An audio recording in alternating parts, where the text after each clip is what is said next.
here that we have is what's going on with Russian interference, the actual, known, and the continuing concern of Russia's desire to mess with our elections. Do you believe in the urgency of that situation, and do you think something should be done about it? Of course, everyone believes in the urgency of that. Everyone said that. So, of course, that's important. But I do think there needs to be some balance here when we think about what James Comey testified a few weeks ago. We did an op-ed on this, Chris, where we talked about where Mr. Comey misled the American people when he called the Clinton investigation a matter instead of an investigation, which it was. He did it willfully. He did it intentionally. He did it at the direction of the Attorney General. Now, think about that. The Attorney General tells the FBI director to mislead the American people, and he did it. And we know this year he also misled the American people when he furthered the perception that President Trump was under investigation, when in fact he wasn't, and had been told 3 times by James Comey himself that he wasn't under investigation. Why do you read we're calling for hearings. We're calling for hearings, Mr. Comey, Mr. Lynch, and it's not just Republicans. Dianne Feinstein said we should look into this matter as well. So we think that's important. Sure, it's important what the Russians were trying to do in our election. We need to get to the bottom of that, but we need to make sure it's done in the right way. All right, let's discuss your op-ed, because it can read as just tit for tat. You're investigating our guys, so we want to investigate your guys. The obvious exigency of investigating Russian interference, and yes, these ancillary questions, somewhat involved and related questions of collusion, are relevant because Chris, it's a situation we're dealing with right now with Russian interference with a current administration. Why would you see that as being equivalent to looking at what happened with non-presidential people before now?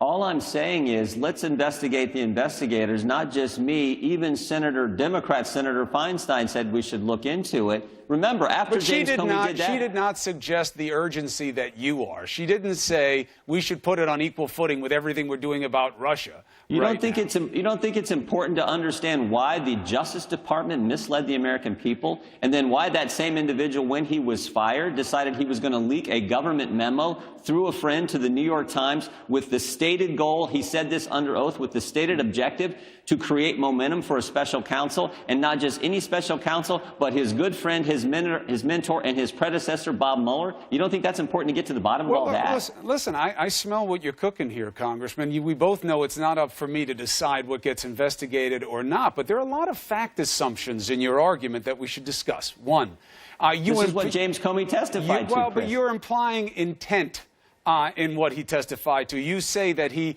intentionally and willfully deceived the American people by calling it a matter instead of an investigation, and that he was told by the Attorney General then to mislead the American people. He never said that, and there is no indication that that's what the Attorney General asked him to do.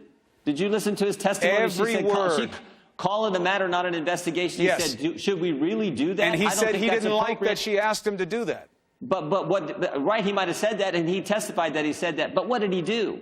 He went out and misled the American people. But he didn't. But he didn't think he was misleading the American people because he got his hands around. This is just by his own testimony, his own reckoning. I'm saying you're implying intent that he did not reveal in his own testimony. He never said, "So I decided I will mislead the American people like she." He never said that. Okay, so you're saying that's why he did it, and I'm saying you can say that. That's your opinion, but it's not a fact. I'm not saying that's why he did it. I'm saying he did it. The Attorney General told him to call it a matter, not an investigation, when it in fact was an investigation. What did he call it? He called it a matter. If that's not misleading, when he questioned when she told him to do that, he questioned it, yet he went out and did it. Then he misled the American people when he furthered this perception that the president was under investigation. Then he leaks the memo. But how did he do that? And he said under oath. But he never told the American people that the president was under investigation. How did he do that? How did he intentionally allow people to believe the president was under investigation?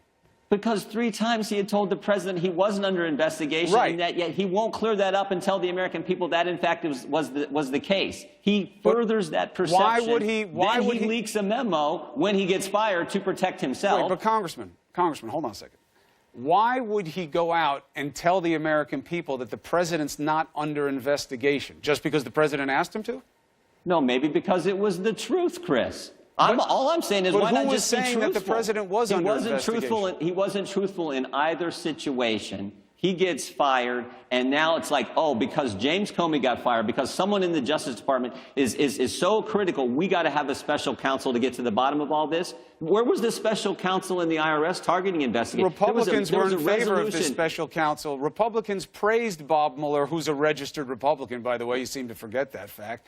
You know, there's a list in front of me of all these big shot Republicans saying Mueller is a great guy to have doing this. This is the right move. Yeah, you know what I said. I said, look, I understand he's got a great reputation. I know the one encounter I had with Bob Mueller in committee, he couldn't answer one single question about the IRS investigation. We passed a resolution in Congress calling for a special counsel in the IRS targeting of conservative groups, and the Justice Department then said no. Where was the special counsel when numerous members of Congress called for it in the Clinton investigation? Maybe if there had been a special counsel in the Clinton investigation, they would have called it an investigation, not a matter. So I'm just saying, where's the consistency here?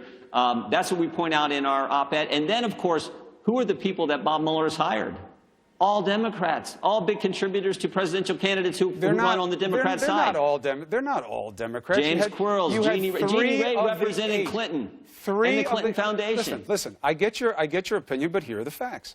3 of 8 of the Mueller hires made contributions to Clinton. Okay? 3 of the 8. You had Rosenstein. You had the DOJ. Both say that political contributions are not dispositive of bias. None of them ever worked for Clinton directly. 2 who did represent Clinton's foundation or an aide never worked for her, and they worked at a place which also represented key members of Trump's White House, including Manafort, Kushner, and Ivanka Trump. So I get what you're trying to suggest, but the facts aren't there. The facts are there. They James were all Quarles, vetted by the DOJ, and they were seen to not have meaningful conflict. So we can't find Rosenstein said the same we thing. can't find no Republicans, no independent people can go on this special counsel Who's saying that you don't team? have independents or Republicans? You have a Republican running it. Special counsel is a Republican. Every news story talks about James Quarles, Jeannie Ray, all these folks who had strong and long connections with Democrat candidates for president, long support for James Quarles, clear back to Dukakis. He supported every Democrat candidate from Dukakis to Clinton. So, again, where's Mueller, the balance the Republican, had no problems with it. The DOJ had no problems with it. Rosenstein, who all you guys were celebrating, had no problems with it. But you're saying it's phony. I wasn't celebrating. Yeah, I wasn't celebrating. But maybe, all I'm saying is, look. Maybe you're the exception, not the rule within your own party. That's what I'm suggesting.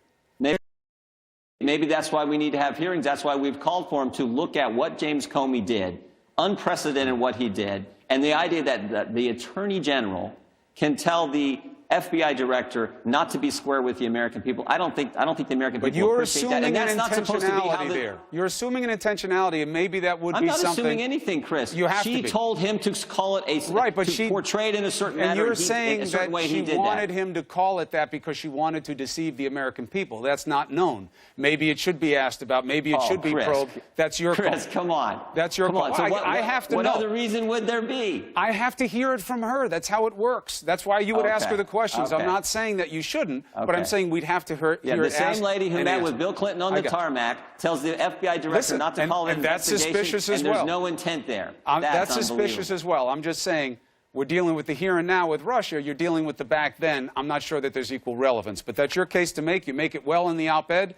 People should read it. It's out there. Jim Jordan, thank you very much for coming on the show to make the case as